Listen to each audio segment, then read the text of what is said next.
morning, Marco. We're here at the Skunk Ape headquarters. We're going to be doing a super fun episode today. Yeah, we're out here in Ochopee, Florida, and what you're about to see is our interview that we did with Dave Shealy, who is the world's foremost authority on the skunk ape, which, if you're uninitiated, it's effectively South Florida's version of the Bigfoot. Yeah, you're going to learn a lot about it in the next couple minutes. But for now, a word from our sponsor. This episode of Good Morning Marco is brought to you by Tyler Buchan of the Golf Group. Located right here on Marco Island, they're your go-to experts for luxury living on Marco Island and beyond. Whether you're looking for a waterfront home with golf access, a condo with stunning beach views, or a private retreat down on Hideaway Beach, Tyler and his team will guide you to your home. Visit thegolfgroup.com to start your search today, or call 239-420-1099. Once again, that number is 239-420-1099. Go to thegolfgroup.com to find out more. Thank you so much to Tyler and his team for sponsoring this episode of Good Morning Marco. Thank you so much. And now another word from a different sponsor. Good morning, Marco Island and the Everglades and beyond. This is the Good Morning Marco podcast, Marco Island's first, best, and only podcast. I'm one of your hosts, Ryan Sullivan. And I'm Jordan Crayley. And today we have a super special guest. I'm Dave Shealy. I'm the lead researcher at Skunk Ape Research Headquarters, located in the Big Cypress National Preserve. I am so excited for this episode today because Dave, you and I actually go way back. I'm not sure if you entirely remember, but I came out here and I was like 7 or so years old. You gave me one of your field guides and signed it for me, and I rode one of the tortoises back there and still did that. And there's a great video of me like petting an alligator. But I love this place so much. Yeah, well, thank you. There's a lot of young people from Marco Island grew up coming out this way. Oh yeah. There's a gentleman by the name of Gator Nate. He plays music around town. A lot of people in the Marco area know Gator Nate. He actually made the first documentary on the skunk ape. Really? Yeah, that's been years ago. And it's funny how we're kind of all connected to people that grew up around here. His mother, Nate's mother, was my second grade school teacher. Aww. See, that's the great part about like this part of Florida is that everybody knows everybody, like right here in the center here, because we're very close with Charlie Pace, who lives in Everglades City, the girl with the orange hair that does all the gigs. Yeah, so we mention her name, we get into wherever we want. Nice. But so for the uninitiated, what is the skunk ape? Skunk ape's a lot like the Bigfoot that they see out in the Pacific Northwest. Is that if you were to see one, you might tell somebody, hey, I saw Bigfoot. But they're a little different. They're a smaller animal that we have here in the Everglades. They're an offshoot, possibly have some genetic defects from the isolation that they've experienced here in the Everglades over hundreds of years. They have 4 toes. So all of the tracks that I find here are 4-toed, where the Bigfoot has 5 toes. And a lot of the sightings that are reported by visitors here in the Everglades, the skunk apes are up in trees. And that's just not a normal characteristic of the Bigfoot of the Pacific Northwest. A male skunk ape may weigh 350 pounds, where the Bigfoot's reported at 800 pounds. There's a smaller animal down here. Some people even believe that it's a group of orangutans that are somehow living here in the Big Cypress, but that's not an orangutan, I can assure you of that. Which, from the research that I did on your relation to the skunk ape, you said that you've had 3 separate encounters in your life, or like direct sightings where you've seen it? Yeah, the first time I saw a skunk ape, I was 10 years old out behind the property here. My brother saw it walking in the distance. I couldn't see it because the grass was too high. And he had to pick me up where I could see out, and then I saw it. We'd heard about it all growing up. It was part of daily life out here. It was a different time. When I was young here in the Everglades. It was a growing community. It's gone now. So I've kind of watched things fade away with the formation of the preserve. But back then, it was common knowledge we had skunk apes around here. Yeah. What was your second sighting, the video that you did in 2000? Or was that No, the it third? wasn't. It wasn't the video.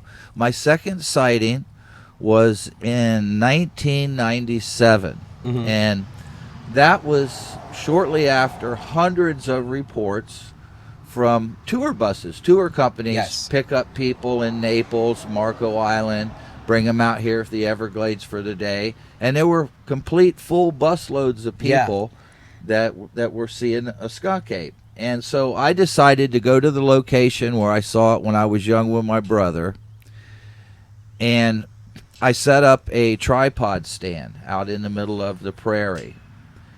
And I sat there for 6 months, and I saw everything, panthers, bears, everything. But one night I'm sitting there, and I hear, it's just before dark, the water's splashing. I hear something coming. I know it's not a bear. It's something on 2 legs, maybe another person. But there wasn't many people. There's not many people where I do my research. And so I'm watching and looking, and there it was, a skunk ape. It was about 100 yards away, coming right at me. Pretty much. It paralleled me a little. It was headed into a swamp. I took 27 photographs, and that was back with the film camera. Yeah. But those were famous. Those are what really brought the skunk ape to the forefront of Bigfoot Yeah. work.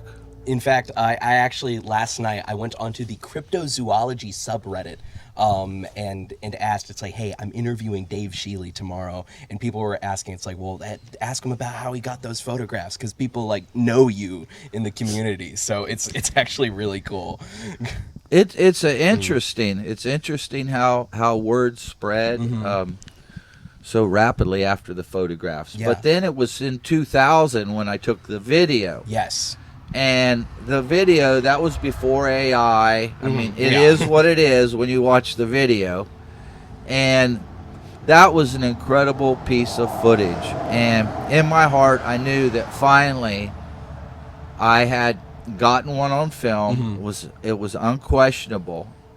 And in a sense, proved their existence. And now that's been around for 25 years now.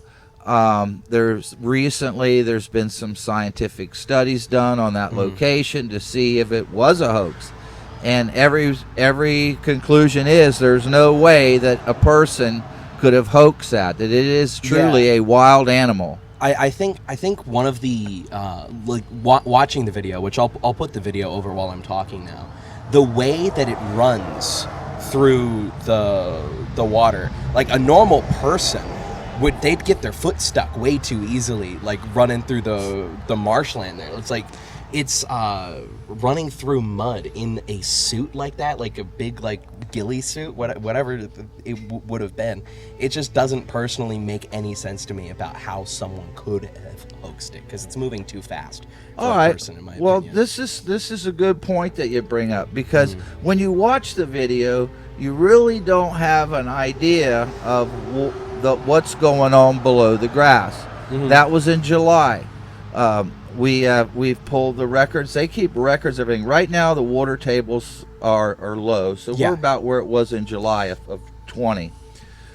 There's 1.5 feet of water there on the ground too. So there's not only the mud, there's 1.5 feet of water, and that once people go out to that location and see the actual and understand.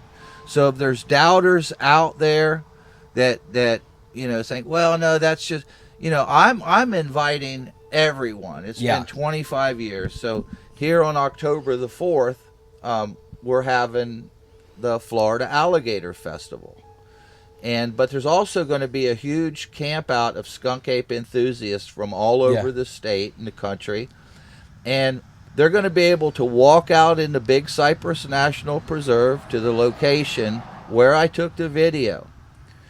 And I can assure you that once these people go there and stand there and understand the conditions that the video was taken in, will 100% absolutely Oh, yeah. believe. Yeah, it's even going to be far drier then too, so it's going to lead more to it would be in conditions where it would be easier to hoax something, but I imagine it's still going to be These are the nearly absolute impossible. worst conditions, the worst Yeah. area. Even the possibility of being shot. There's hunting is Yeah. allowed in a preserve. To put on a suit like that and expose yourself for that amount of time could be dangerous. Mm-hmm. Here, I'm kind of dominating here. Do you have any questions? I do. Okay, go ahead. So, how did you decide to take your curiosity of the skunk ape and turn it into your career with the headquarters? Well, when I saw it as a kid, when I was 10 years old, it had an effect on me, and Yeah. it just sparked my interest. And so I was always looking since then. And I'm going to be 62, so that's 52 years now. I've always kept an eye open. And I had a little fort or hut like kids have, and inside of it, I would have hair that I found or stuff. So I kind of always had my little research facility. That's so funny. But it was later on that that I decided to turn this building here into the research. This was Yeah. mainly a maintenance building for the campground. And I just felt that after the photographs in '97, that there was a lot of interest, and I just wanted to be available to answer questions to people. So Yeah. this was a good location to do that.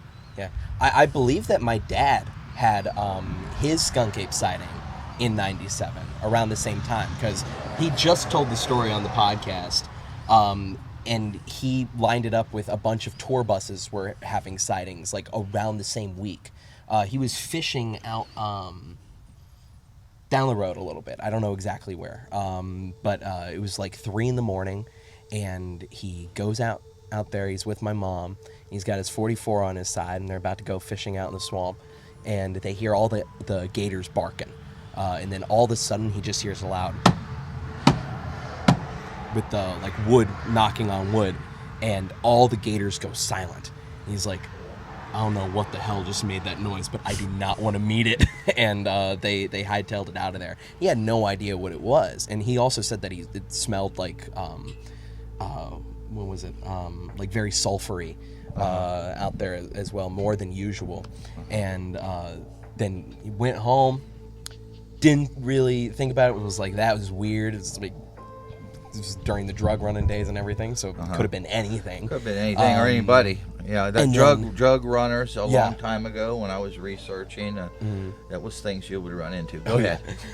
Then years later, when I think I saw Finding Bigfoot or something on TV, and then we started researching about that, and then he came across a story about the skunk ape, and he saw that there was those sightings the very same week that he was out here, and he heard the wood knocking in the middle of the night. So he's 100% convinced that was a not a sighting, but a hearing, I suppose. Hearing.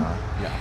Yeah, when you grow up and you live around here and you see the vastness of the area and you hear the stories, there's just really no way that a thinking person can deny at least the possibility. What do you think's the single greatest piece of evidence that either the skunk ape exists or that Bigfoot exists?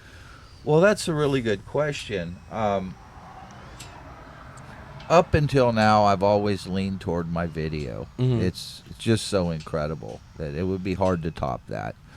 However, most recently, and this is like breaking news in the Bigfoot world, is I was contacted by a gentleman who works for South Florida Water Management, which is that controls the water flow. Yeah, I have a friend that works there. He was a contractor under him, wasn't an official, but he was contracted to do some DNA testing of the water, and that's a new process they use to see what type of wildlife lives in the area. They can actually tell if there's the pythons around, different species, simply by testing the water. Well, he was on some hammocks over this way.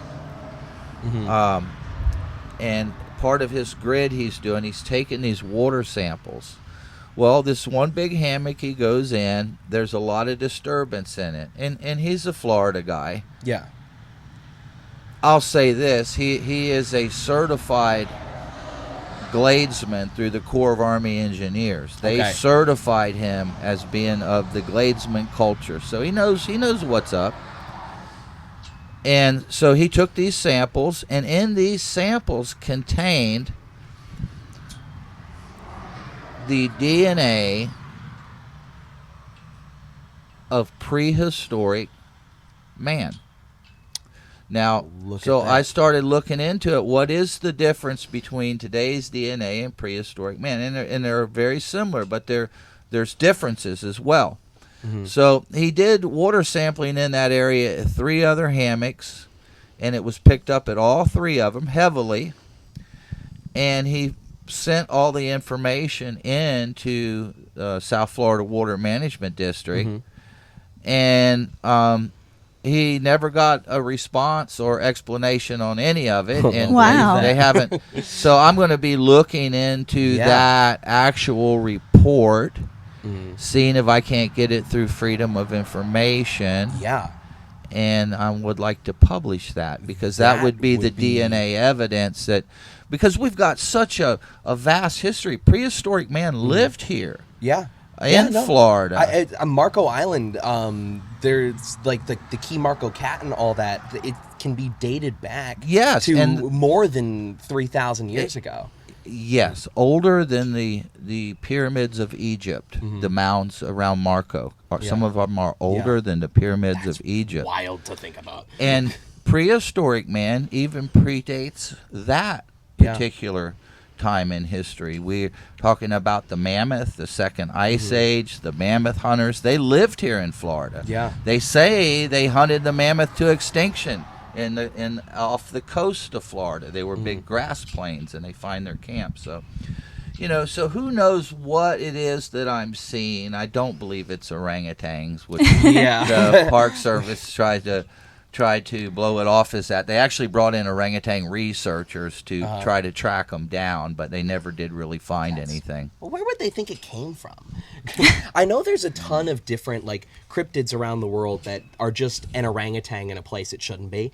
Sure. Because I think there's People do find monkeys out here occasionally. There's Really? a monkey. Yeah, it's not that often, but monkeys occasionally show up.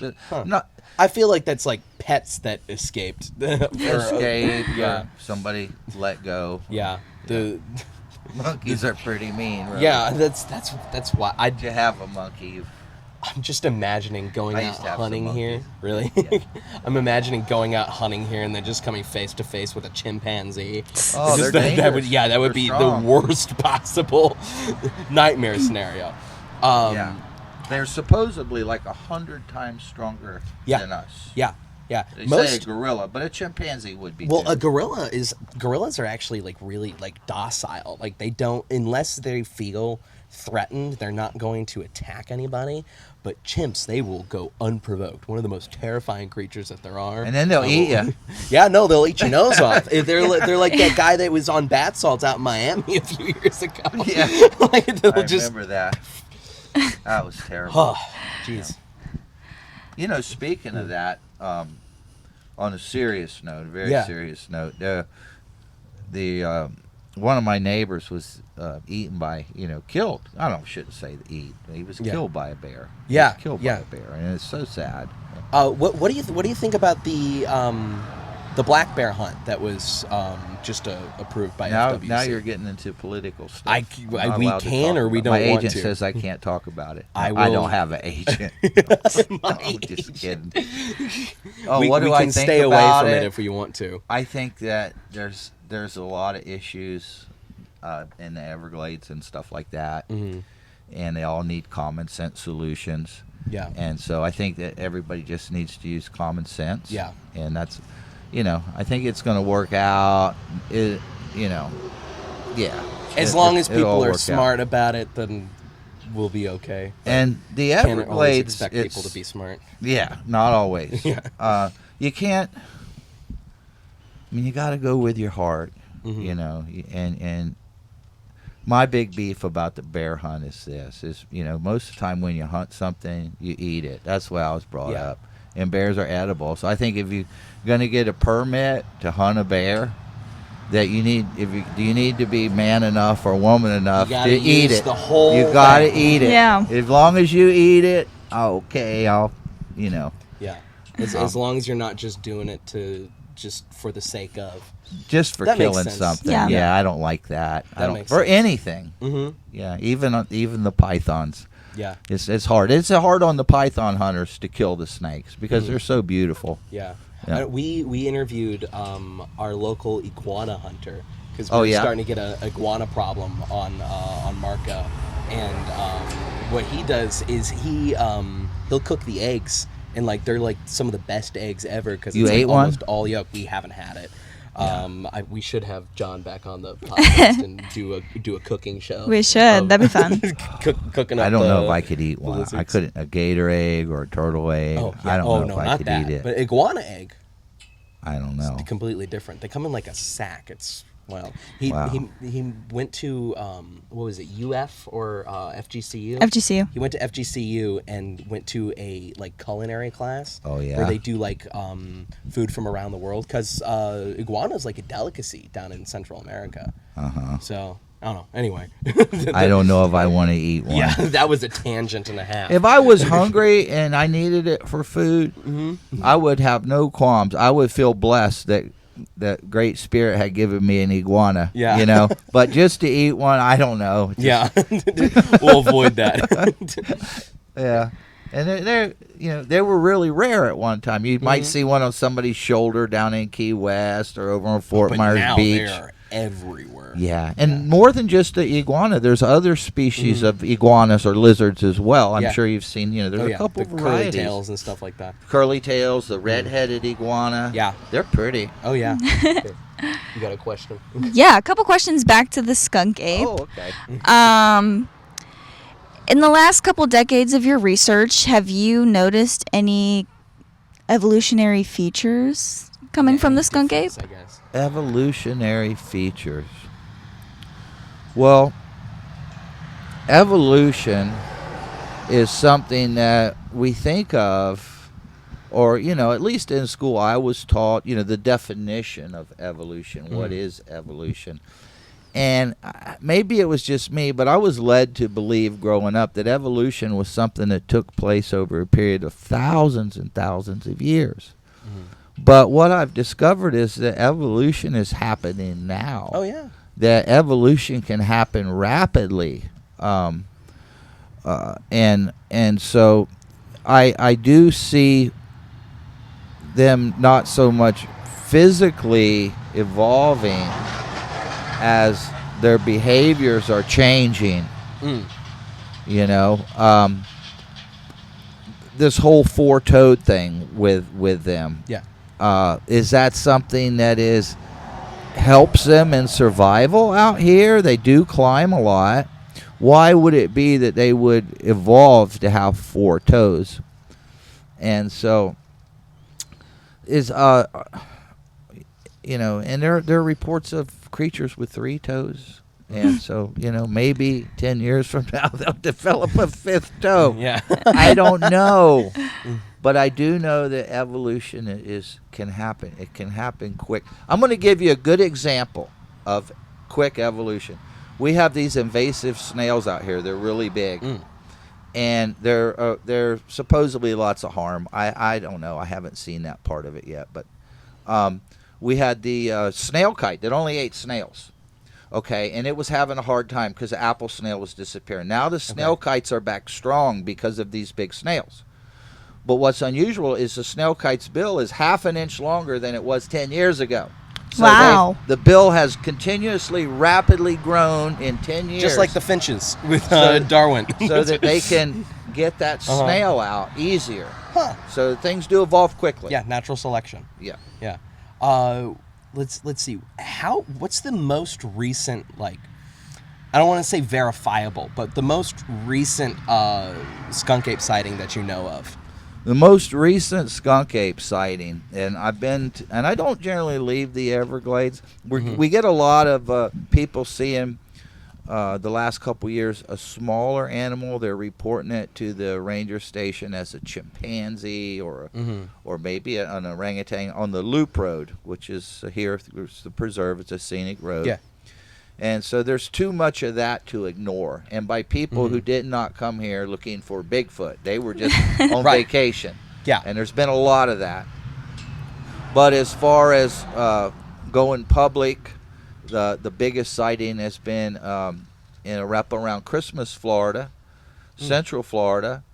A man by the name of Frank, he was airboating, and he had a witness with him, and they saw a skunk ape, which was big news to me, and it was kind of made me feel good knowing that we just didn't have a small group locked in here, that there in fact were, and there's a lot of reports up there, but that one was a big one because he's a avid airboater, hunter, fisherman, never really got into Bigfoot or anything. He just, like he says, I saw what I saw, and I cannot unsee what I saw.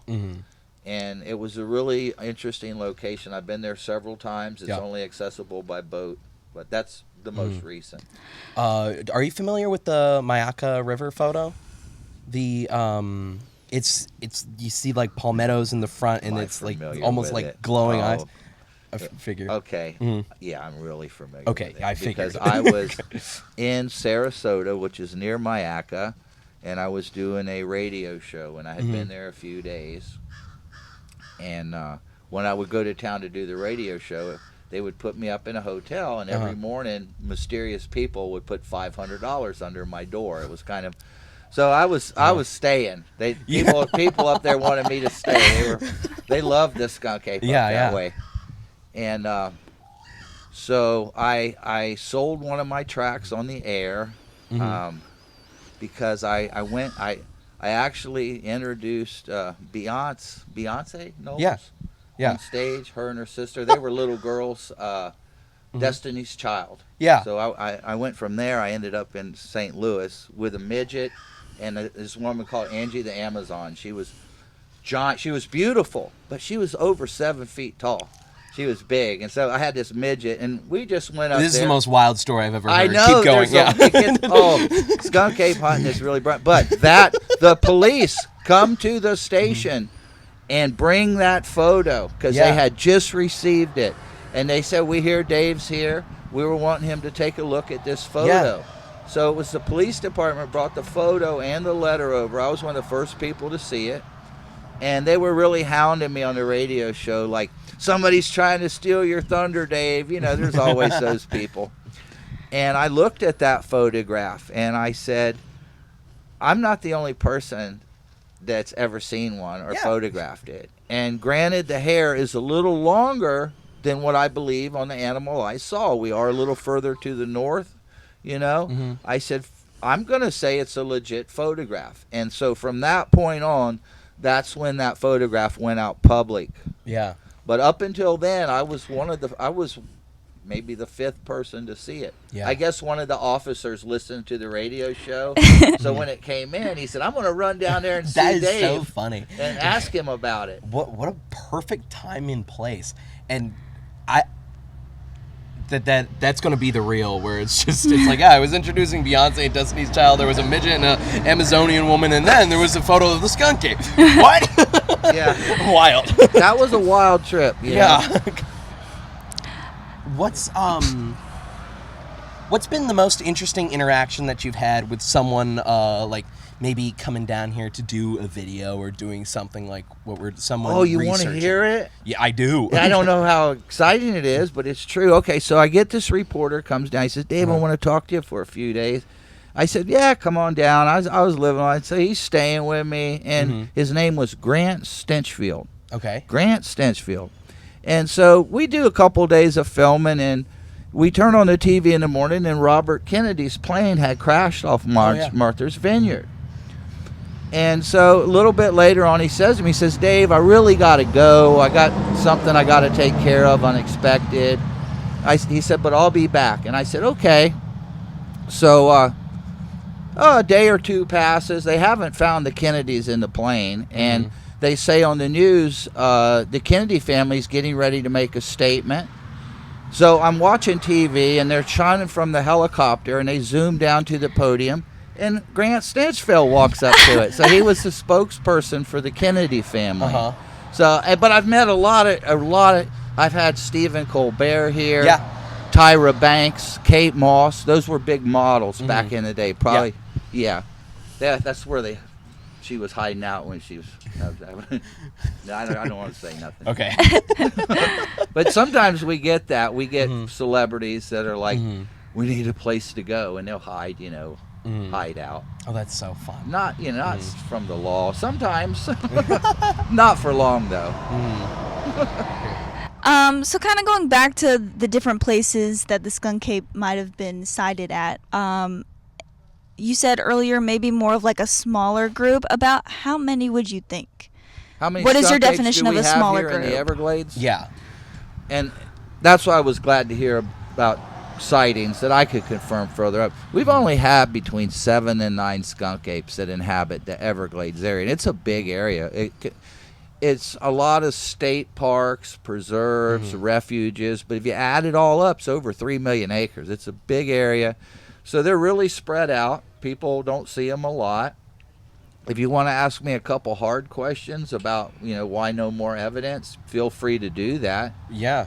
Well, it's when's the last piece of evidence other than the river that was DNA? just 2 days Yeah, ago. So, I get stuff all the time. Oh, I got somebody got a hold of me yesterday. They have hair samples that they want to do the DNA analysis on, and that's not easy stuff. Oh, no. And it's very expensive, actually. So this is constantly going on. So people always say, why don't they find any bones? Yeah. How come no bones? Which, I have my own theory for that. When's the last time Let's hear your theory. When's the last time you've seen a bear carcass? Yeah, or panther. Yeah. And they generally found along the highways where they've been hit by cars. But in the wild, it's very rare. Yeah.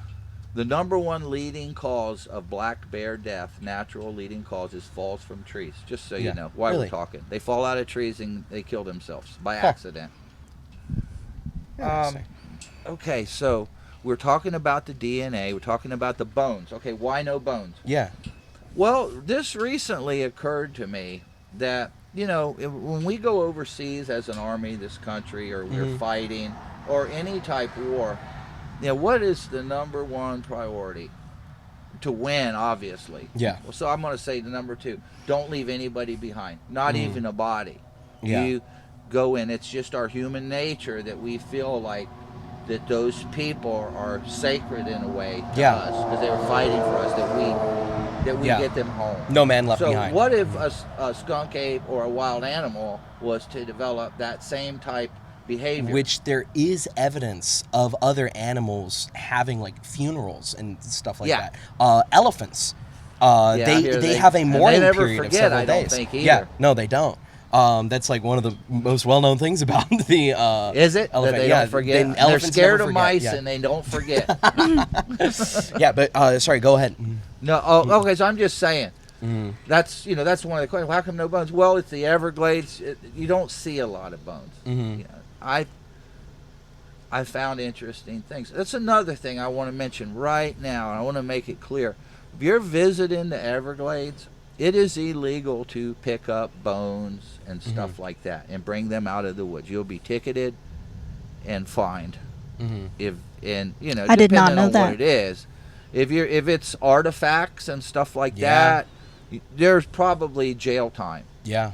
But I'm just, if you just, even not knowing, you can get in a lot of trouble. Yeah. So, that being said, this is where I do my research. So I pretty much leave a lot of what I find. I'm going to just go ahead and say it. I leave everything I find right where I found it. And that has presented problems for me in stating my case.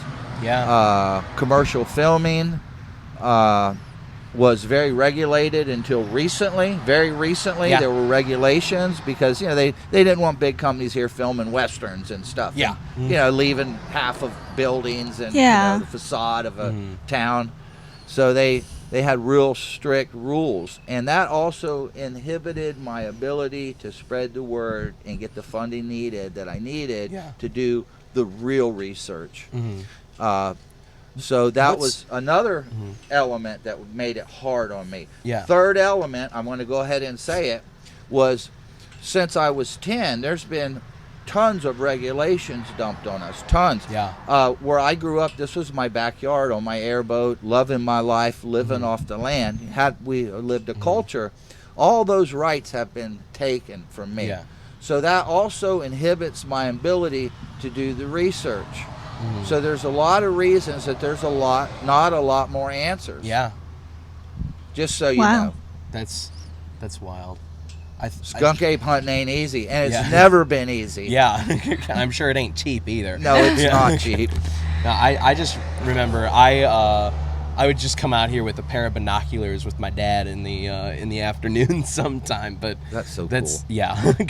we did that like at least during the summertime. We probably would do it like 4 or 5 times during the summer. But I did some presentations at Marco Charter School Yes. over the years. Did you go to that school? I did, but I don't think you went there when I was there. Okay. Yeah, I think you might have missed the 3 years that I was there. Likewise. Yeah. So while we're talking about the hardships of skunk ape hunting, Yeah. and I'm not saying it's hardships, but I'm saying you got to be dedicated. Stuff like that, going to that school, helping organization, Yeah. taking the time out of my life to be available for reporters around the world. Yeah. I've done that for like 40 years. That's a lot. That's a lot of work. Even Yeah. this interview we're doing now, we're talking about it. But I mean, and in the long run, I guess I would hope it would bring people out here Yeah. and spark their interest. But I'm a treasure hunter. We haven't even discussed that. I'm involved in a multi-million-dollar treasure hunting operation. I have Really? been for 30 years. I'm the head of promotions and public relations, and I'm leading the security office right now. That's wild. Yeah. And I'm a big alligator wrestling fan. Yeah. I'm the president of World Oh, here, Championship move your Alligator mic just a little Wrestling. bit closer to your. So Yeah, World there you go. Championship Alligator Wrestling, I'm the president of that. So I got a lot going on, but there's nothing more important to me than talking about the skunk ape and making sure Yeah. that people are aware. The Everglades is a very unique place with a unique human culture here, and people don't really know about that. And I'm wanting to bring that out through the wrestling and Yeah. yeah. What would you say is your like single great, other than having it be like put into Encyclopedia Britannica that the skunk ape exists? What is your single greatest goal looking forward with skunk ape research? Well, about 3 years ago, I made the announcement that I was retiring from Yeah. active research. It hasn't turned out to be true. I guess you could say that I don't have to do it. I'm retired, Yeah. financially retired. Yeah. So I spent the last 2 months wrestling gators with the world champion, taking meeting gator wrestlers, and that's what I Yeah. do. But before that, I spent 3 months in the Everglades alone at night out here. And I'm getting older. Even just to, I'm getting older. I got to face it. So if I could leave something behind, it would be people like you, people throughout Florida, young people, Yeah. to just carry the torch, keep a vigilance, believe, and always advocate for good things for the Everglades. That would be a great thing. Yeah. Yeah. Other than Bigfoot and the skunk ape, are there any other like major cryptids that you would say like with almost absolute certainty that you think are out there? Okay, well, right away I had the UFO crowd come in, and I've never seen a UFO. But in all of the amazing things, I think UFOs are probably the most believable. Yeah. I mean, because we're talking about infinity, so the fact that. But as far as legends or creatures here in the Everglades, there's stories of giant snakes. There always has been, dating back hundreds of years through the Indians, giant snakes, and even more recent stories in the last 60 years, stories of people seeing giant snakes, that are more than 20 feet long, 30 feet long. And then there's the little people that are said to inhabit they call them squallies. I've always told the little people. I've seen their tracks. Have you? When I was young, they were common. I even had a couple of doctors from Naples to come here. They rented a canoe. They're older men. One's passed away now. They rented a canoe. We do a canoe livery here. So they went. They came back, and I happened to be here. And they said, "Oh, Dave, we just want to tell you we saw a couple of them things that you're always talking about, those skunk apes." And couple of them. Yeah, I said, "What are you talking about?" They said, "Yeah, we were down on the river and we were headed south, and there were two of them." He said they were only, about this high. He said, 2.5, 3 feet high, which would make them little people. Yeah, is what I'm thinking, because this is where I saw the tracks as a kid, and he was in here recently. He comes by. I've never really had him do any interviews. He's just so unbelievable story. But I keep his information there inside the door. Yeah, I want to get in contact with them because we want to do an episode about the squallies as well. That's been a personal passion of mine. He thinks it's a skunk ape, but it was much smaller. He knows it was something human-like. Like a monkey or something. Yeah. And because I know a lot of people say like they have like pig features. Like a pig snout and stuff like that. Wow. Yeah, that's most of what I heard. Like out, I think I saw mostly out in Picayune Strand, not here. But that's insane. All right, Dave, thank you so much. Yeah, I was gonna say I know official friend of the podcast. Yeah. Oh, yeah. We're gonna have to have you back. I know we're gonna come back here for alligator wrestling. There's we'll so much do a to vlog talk about about. that. I know. Ooh, and it's here raining. Comes the rain. Yes. Yeah, So before we'll it's wrap up over, immediately. we're gonna wind up down with the treasure. Yes. We're gonna get it. Amen. All right. I'll take you there. All right, got it. Thank you so much for joining us, Dave. Thank you. Here. Wow, that was, I loved that interview so much. I hope you guys enjoyed it as well. Make sure that you're sharing this podcast wherever. You can not only watch us wherever you're watching, but you can also watch on YouTube, on Spotify, and listen on all audio platforms. So make sure that you share Good Morning Marco with the public. Yes, make sure you follow our Instagram account, Good Morning Marco Pod. Make sure you also like our page on Facebook and Nextdoor. Yeah, we're also accepting people who want to be interviewed. We will interview you and talk about your business. So if you want to reach out, you can reach out to us on our website or reach out to us on any of our social media platforms as well. You can email goodmorningmarcopod@gmail.com. That's the best and easiest way to get in touch with us. So with that, Jordan, where can they find you? You can find me on Instagram at jgcraley03. You can find my work account at Current Creations FL on Instagram. And Ryan, where can they find you? You can find me at www.ryanmsullivan.com, which I couldn't think of a better episode to go and look at my book than this one, because we literally talked about the squallies, so I'm excited. I'm quaking in my boots over here. But you can also follow me on Instagram at Real Ryan Sullivan 2002. That is RealRyanSullivan. I don't think there's actually a 2002 in there anymore. There used to be. There used to be. That's my email. That's the first time you've said that in a while. No, that's my email. My email is Ryan Sullivan 2002. It was Ryan Sullivan .2002, I think, before. Anyway, point being, you can find me on there. And with that. And don't forget that for the month of October, we have our new shirts available. Yes. A portion of the proceeds are going to be helping a local family or going to the Cancer Society.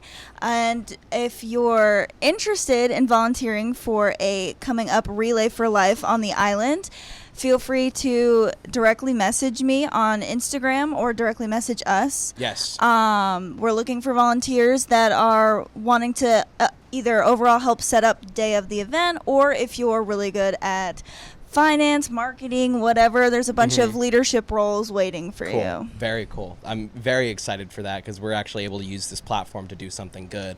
As well, in case you missed our last beach cleanup, the first Saturday of every month at 9 a.m. we will be cleaning underneath one of the bridges on Marco. So this October, first Saturday, we will be underneath the Jolly Bridge again. Marco side this Yes, time. Marco side of the Jolly Bridge, and then we'll alternate every month. So we'll let you know where we are for November. We had a great time the last time that we did it, and we're really excited to have you guys come out and help us for this. So with that, I really do think that is all that we have for today. Again, huge thank you to the Skunk Ape headquarters out here in Ochopee, Florida. If you have not made a visit, or if you haven't made a visit in a while, because I came out here, of course, when I was younger, and it's very different in here, and I love it. It's great. But make sure that you come out here and visit and learn about this elusive creature. Of course. And with that, one more final word from our sponsors. This episode of Good Morning Marco is brought to you by Tyler Buchan of the Golf Group. Located right here on Marco Island, they're your go-to experts for luxury living on Marco Island and beyond. Whether you're looking for a waterfront home with golf access, a condo with stunning beach views, or a private retreat down on Hideaway Beach, Tyler and his team will guide you to your home. Visit thegolfgroup.com to start your search today, or call 239-420-1099. Once again, that number is 239-420-1099. Go to thegolfgroup.com to find out more. Thank you so much to Tyler and his team for sponsoring this episode of Good Morning Marco. Thank you so much for sponsoring this episode. And with that, thank you so much for watching. It really does mean the most, and we will see you all in the next one. Bye.